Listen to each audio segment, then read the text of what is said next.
Viewers, how are you all today.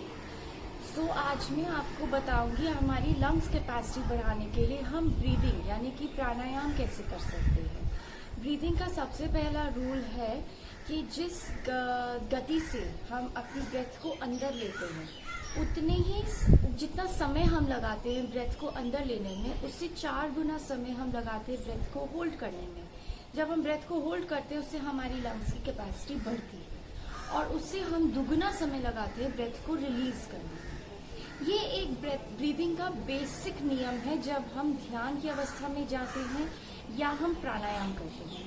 प्राणायाम मतलब प्राणों का आयाम, प्राण यानी हमारे श्वास, इनका आना और जाना, उसको हम प्राणायाम कहते हैं। प्राणायाम में आप सुख आसन में बैठ सकते हैं जो बहुत कंफर्टेबल पोज है, पद्मासन लगा सकते हैं या फिर सिद्ध आसन भी लगा के बैठ सकते हैं।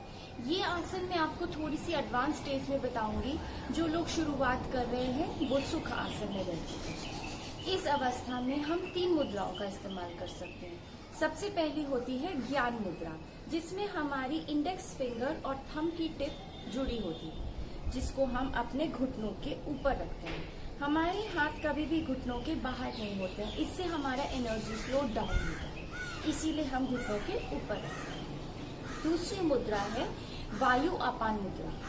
इंडेक्स फिंगर को थंब के एंड में घुमा के लेके जाना है, उसके बाद सेकंड और थर्ड फिंगर को थंब की टिप से जोड़ देना है। इसको हम कहते हैं वायु अपान मुद्रा। तो हम वायु अपान मुद्रा भी लगा के ब्रीदिंग का ध्यान कर सकते हैं, ब्रीदिंग एक्सरसाइज कर सकते हैं।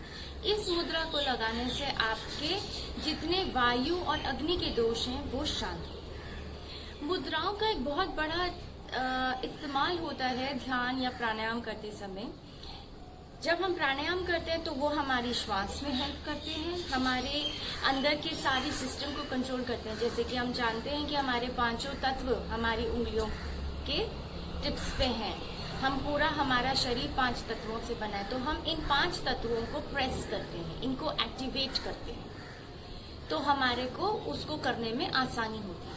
ध्यान लगाने के समय अगर हम मुद्रा का इस्तेमाल करें तो वो ध्यान में हमारी मदद करता है, उसको हमारे को इजी बनाता है करने में। बिना मुद्रा के भी आप कर सकते हैं, परंतु मुद्रा के साथ सुलभता होती है। तीसरी हम मुद्रा लगा सकते हैं जिसको हम कहते हैं बुद्ध मुद्रा। उसमें हमारा लेफ्ट हैंड नीचे और राइट हैंड ऊपर होता है। इससे कुछ ऐसे पॉइंट्स प्रेस होते हैं जिसमें अगेन ध्यान लगाने में आसानी होती है। तो ये आप बेसिक पॉइंट्स याद रखेंगे और ब्रीदिंग की क्रिया चालू करें। आप एक बारी मुझे देख लीजिए तो आपको समझ में आ जाएगा कि हमने करना क्या है। दूसरी एक पॉइंट और आपको बहुत ध्यान रखना है कि जब हम यूजुअली ब्रीदिंग करते हैं तो लोग क्या करते हैं, चेहरे में विकृति आ जाती है, शरीर हमारा एकदम तन जाता है। वो तनाव नहीं लाना है, चेहरा एकदम सौम्य रखना है और बहुत प्रेम से श्वास अंदर लेनी है, धीमे धीमे तरीके से। इतना स्वाभाविक होना चाहिए कि सामने बैठे किसी इंसान को पता भी नहीं चलना चाहिए कि आप कुछ क्रिया कर रहे हैं। आप ब्रेथ को अंदर लेंगे एकदम धीरे धीरे से। जितना समय आप ब्रेथ को अंदर लेने में लगाएंगे उससे 4 गुना समय हम उसको होल्ड करेंगे और 2 गुना समय हम उसको रिलीज करने में लगाएंगे। जो लोग इस क्रिया को इतना नहीं कर सकते वो उतना करें जितना उनके लिए कंफर्टेबल हो, सुविधाजनक हो। अपने शरीर को शुरुआत में कष्ट नहीं देना है पर आदत में डालना है। धन्यवाद।